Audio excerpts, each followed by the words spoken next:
최근 환율이 계속 급등하니까 외환당국이 그 원인을 서학개미 탓으로 돌렸습니다. 97년도 외환위기를 국민 탓으로 돌렸던 무능, 무책임과 뭐가 다른지 묻고 싶습니다. 또 고환율의 원인을 국민연금 탓이라며 뉴프레임워크라는 거창한 기구를 만들어 환율 방어에 국민연금을 동원하려고 하는데 국민의 노후 자산을 터는 것이 맞는지도 의문이고 일시적인 미봉책에 그칠 가능성이 높습니다. 지금 외환당국의 인식에 커다란 문제가 있습니다. 환율 인식이 현실과 동떨어져 있고 원인과 결과를 거꾸로 보고 있습니다. 무엇보다 본인들의 책임은 쏙 빼고 서학개미 탓, 국민연금 탓으로 돌리면 계속 땜질실 처방만 할 것인데 이렇게 되면 고환율을 막을 수 없을 뿐만 아니라 고물가 고금리의 삼중고에 빠지는 위기가 올 수도 있습니다. 지금 필요한 것은 땜질식 처방이 아니라 근본적 대책이죠. 자, 지금 정부에서 환율을 어떻게 보고 있는지 면밀히 살펴보도록 하겠습니다. 자, 최근 해외 주식 양도세를 40%까지 올린다는 이재명 대통령 명의의 허위 담화문이 온라인에 유포돼 혼란이 발생한 일이 있었습니다. 정부는 즉각 명백한 허위 조작 정보라며 강력한 법적 대응에 나서겠다고 밝혔습니다만 문제는 왜 이런 찌라시가 돌았냐는 것이죠. 11월 26일 구윤철 경제부총리가 기자간담회에서 해외 주식 양도소득세 강화를 얼마든지 검토할 수 있고 열려 있다고 말한 것이 화근이었습니다. 국내 주식은 세금을 한 푼도 안 내지만 해외 주식은 이미 250만 원을 초과하면 22%를 물리는데 추가로 과세할 수 있다고 한 것이죠. 결국 해외 투자를 규제해 환율 방어를 하겠다는 것으로 고환율의 원인을 서학개미 탓으로 돌린 것입니다. 게다가 이창용 한국은행 총재는 11월 27일 기준금리를 2.5%로 동결한 자리에서 한미 금리 차이 때문이 아니라 청년들이 해외 투자를 너무 많이 해서 환율이 오른 것이라고 했습니다. 청년들에게 왜 이렇게 해외 투자를 많이 하냐고 물었더니 답이 쿨하잖아요로 나오더라며 해외 투자가 무슨 유행처럼 커지는 게 걱정된다고도 밝혔습니다. 환율 상승이 한미 금리 차이 때문이 아니라면 한국은행은 책임이 없고 유행처럼 해외 투자를 너무 많이 하는 청년들이 문제라는 것인데 자산이 훨씬 많은 기생세대는 문제 삼지 않고 자산이 적은 청년 세대를 문제 삼는 건 전형적인 갈라치기이고 서학개미 탓을 넘어 왜 굳이 청년들만 콕 집어 얘기하는지 도무지 이해할 수가 없습니다. 물론 연평균 환율과 겹쳐보면 서학개미가 늘수록 환율은 올랐습니다. 특히 환율이 급등한 최근 두세 달은 투자액이 폭발적으로 늘었습니다.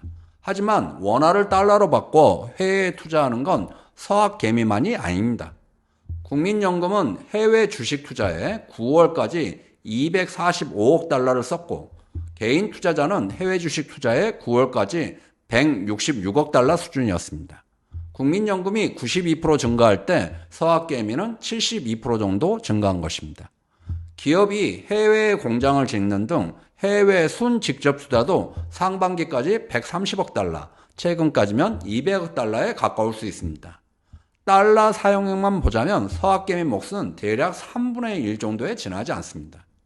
고환율의 원인을 서학개미 탓으로 돌리는 외환당국 수장들의 인식부터 바꿔야 합니다. 지금 원인과 결과를 거꾸로 보고 있는 것입니다. 서학개미들의 해외 투자 때문에 환율이 오른 게 아니라 한국의 금융시장이 이미 이상 신호가 나타났기 때문에 해외 투자가 늘어났다고 봐야죠. 한국은행이 초저금리 정책을 고수하면서 한국과 미국의 금리 차이가 지금도 1.5% 차이인데 금리 역전 기간도 2022년 이후 무려 41개월 동안 역대 최장으로 길어지다 보니 한국에 돈이 들어올 매력이 사라졌고 지금처럼 환율이 올라가는 악순환이 시작된 것입니다. 이창용 총재가 재임한 지난 4년 동안 미국의 통화량 M2가 3% 증가하는 동안 한국의 통화량 M2는 20% 증가할 정도로 돈을 마구잡이로 찍어대면서 그 돈이 다 어디로 갔냐? 부동산에 다 집중이 되었단 말이죠. 이재명 정부 들어서서 집값이 들썩이고 부동산에 쏠린 돈을 주식으로 돌리겠다고 하니까 불안한 국내 주식보다는 미국 증시에 직접 투자하는 서학 개미들이 더 늘어나게 된 거죠. 가령 올해 코스피가 70% 넘게 급등했지만 지난달 미국 주식을 약 68억 달러, 10조가량 산 반면에 국내 주식은 1,100억가량으로 100분의 1 수준에 그쳤단 말이죠. 그리고 가장 결정적인 문제는 한미 관세 협상이죠. 총 6천억 달러, 매년 200억 달러가 빠져나가는 걸 모두 알고 있는데 누가 원화를 가지려 하겠어요. 한미 관세 협상은 환율 상승을 부추길 뿐만 아니라 환율 정상화를 원천적으로 차단한 사상 최대 악재입니다. 그래서 원화만 갖고 있으면 망할 수밖에 없구나 라고 생각하고 지금 절박한 심정으로 달러 투자를 하고 있는 것입니다. 해외 투자를 비아냥거릴 것이 아니라 해외 투자를 하게 된 그 원인을 제거하는 게 가장 중요하죠. 서학개미를 탓할 것이 아니라 국내 투자로 유인할 수 있도록 제대로 된 재정 통화 정책을 쓰는 것이 매우 중요합니다. 자, 정부와 한국은행이 서학개미 다음으로 국민연금을 지목했습니다. 국민연금의 해외 투자가 너무 급증한 것이 고환율의 원인이고 그래서 국민연금을 동원해 환율 방어까지 하겠다고 나선 것입니다. 11월 27일 기획재정부, 보건복지부, 한국은행, 국민연금의 사자 협의체로 국민연금 뉴 프레임워크를 구축하기로 하고 국민연금 수익성과 외환시장 안정을 위한 논의를 개시하겠다고 했습니다. 국민의 노후 자산인 국민연금을 동원하는 것이 맞는지도 문제지만 국민연금으로 환율 방어를 실제 할 수 있는가도 문제입니다. 세 가지 방안이 있을 수 있습니다. 첫째, 국민연금이 보유한 해외 자산을 매각하는 방법입니다. 국민연금은 수익률 확대를 위해 해외 투자를 늘려왔고 지난 8월 말 기준으로 해외 투자액은 약 771조 원으로 전체 투자 자산의 58.4%를 차지하고 있습니다. 국민연금이 올해 역대급 수익률을 기록했는데 국내 증시 강세 영향도 컸지만 해외 투자 수익도 한몫을 했죠. 그래서 해외 자산을 팔면 환율 방어는 되겠지만 당장 국민연금 수익률이 떨어지죠. 그래서 정부도 직접적으로 팔라는 말은 못하고 있습니다. 자, 둘째, 국민연금을 환해지하는 방법입니다. 환해지란 환율 변동에 따른 손실을 회피하는 방법이죠. 전술적 환해지와 전략적 환해지가 있는데 전술적 환해지는 국민연금 기금운용본부가 해외 투자의 5% 한도에서 전략적 환해지는 정해진 기준에 따라 해외 투자의 10%까지 할 수 있습니다. 해외 투자액 5천억 달러의 10%, 500억 달러까지 가능하다는 것입니다. 올 1월 국민연금이 전략적 환해지에 나서면서 환율이 1,470원대에서 하루 만에 20원 떨어지긴 했죠. 다만 환해지는 현재 환율로 고정하는 것이기 때문에 환율이 오를 거라고 생각하면 해야 할 이유가 없고 환율이 내려가서 손해볼 것이 예상될 때 하는 방법이죠. 게다가 미국 기준금리와 한국 기준금리가 약 1.5포인트 차이가 나므로 환해지 비용도 그 정도 들게 됩니다. 그래서 국민연금은 지금까지 환해지 전략을 거의 쓰지 않았습니다. 왜냐? 국민연금 수익률에 악영향을 주니까요.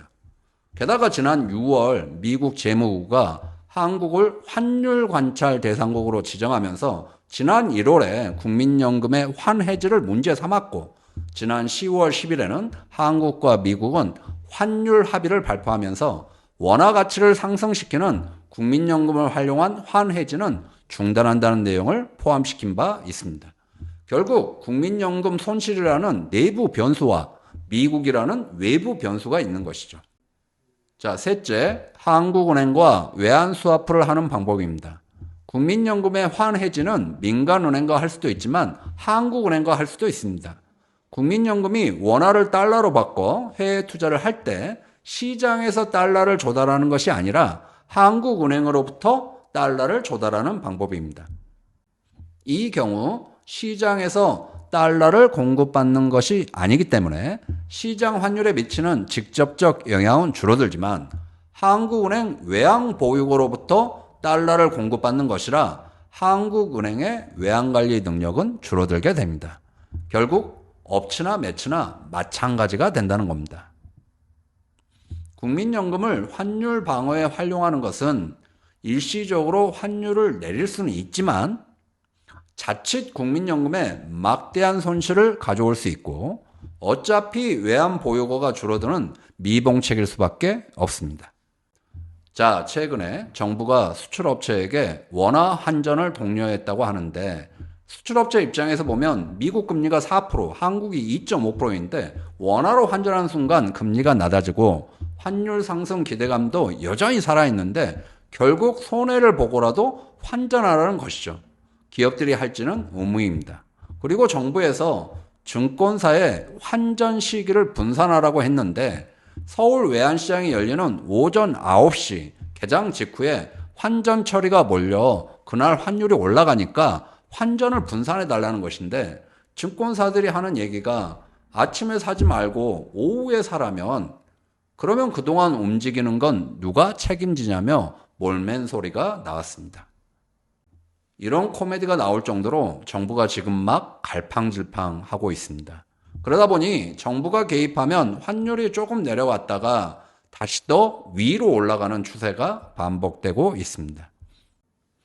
사실 환율이 이렇게 계속 오르는 첫 번째 주범은 한미 관세 협상입니다.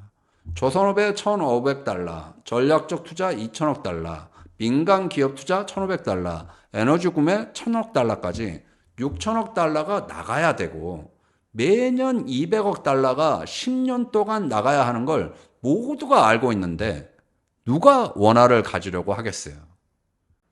외국인은 달러로 환전하려고 할 것이고 기업들도 달러를 원화로 안 바꾸겠죠. 개인들도 달러에 투자하려고 할 것이고 그러면 원화는 계속 떨어질 수밖에 없는 것이죠.